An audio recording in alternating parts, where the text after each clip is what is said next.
शिक्षा, स्वास्थ्य, नौजवानों को रोजगार और सुरक्षा के दृष्टिकोण से अगर सुरक्षित नहीं रहे लोग, स्वतंत्रता दिवस तो आज सब हम लोग बड़े गर्व से हर्षोल्लास के साथ मना रहे हैं, लेकिन कहीं ना कहीं हमारे नौजवानों के साथ जब से देश आज़ाद हुआ, देश में सरकारें चल रही हैं, कहीं ना कहीं सोचने को मजबूर कर देता है। आज हम लोग स्वतंत्रता दिवस मना रहे हैं, लेकिन बड़ी सोचने की विषय ये है कि लंबे समय जापान से लेकर अन्य देश इससे बाद में आज़ाद हुए हैं, आज विकसित राष्ट्र हो चुके हैं, लेकिन कहीं ना कहीं जात पात, ऊंच नीच, भेदभाव के चक्कर में ये देश कहीं ना कहीं आज भी पीछे है। इसको अगर आगे ले जाना है तो हम सभी नौजवान जो दिशा और दशा तय कर सकते हैं। कहा गया है कि संघर्षों के साए में इतिहास हमारा पलता है, जिस ओर जवानी चलती है उस ओर जमाना चलता है। सच्चाई बात है कि अगर नौजवान प्रण कर लें कि इस क्षेत्र को, इस देश को आगे ले जाना है, तो कहीं ना कहीं हम सबको जात धर्म से ऊपर उठकर समाज की सही संरचना करना पड़ेगा।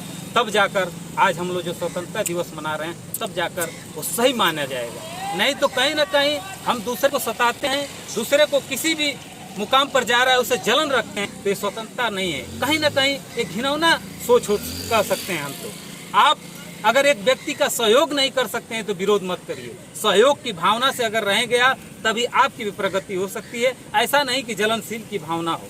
ऐसे क्या होगा कि समाज में दुराव बढ़ेगी, और समाज को मजबूत करना है तो भाईचारा बनाना पड़ेगा। सर्व समाज के लोग को लेकर और सही समाज की संरचना करके हम देश को आगे ले जा सकते हैं। ये बड़ी खुशी का पर्व है। हमारे क्षेत्रीय लोग और बाबा साहब का आज जो प्रतिमा के सामने हम सब खड़े हैं, शायद बाबा साहब नहीं होते तो हम लोग स्वतंत्र रूप से बोल नहीं पाते। ये आज जो कुछ मिला है स्वतंत्रता दिवस, ये आज़ादी, अब उस पर जाएंगे तो बहुत लंबा समय लग जाएगा, क्योंकि देश में गुलामी, दोहरे गुलामी चल रही थी। दलितों पिछड़ों के साथ जो हो रहा था इस देश में, बनावटी बात नहीं है। अंग्रेजों को तो गुलाम था ही ये समाज, कहीं ना कहीं समानती सोच के लोगों का भी गुलाम था। लेकिन आज बदलाव हुआ है। भारतीय संविधान लागू होने के बाद बहुत कुछ मिला है, सर्व समाज के लोगों को बहुत कुछ मिला है, बताने की जरूरत नहीं है। अगर संविधान लागू नहीं होता तो आपको संपत्ति रखने से लेकर, आपको शिक्षा से लेकर, स्वास्थ्य से लेकर जो मुहैया हो रही है, कहीं ना कहीं संविधान की वजह है। और इस संविधान को बचाने के लिए, बाबा साहब के विचार को घर घर ले जाने के लिए सभी नौजवान साथियों, बड़े बुजुर्गों, ये सबका परम कर्तव्य बनता है कि भारतीय संविधान की संरचना जब बाबा साहब ने किया, बड़े सोच कर किया था कि दबे कुचले समाज के लोगों का उत्थान के लिए उन्होंने व्यवस्था किया था। आज सरकार ने, जो वर्तमान समय की सरकार है, आप लोगों ने देखा है SC ST का वर्गीकरण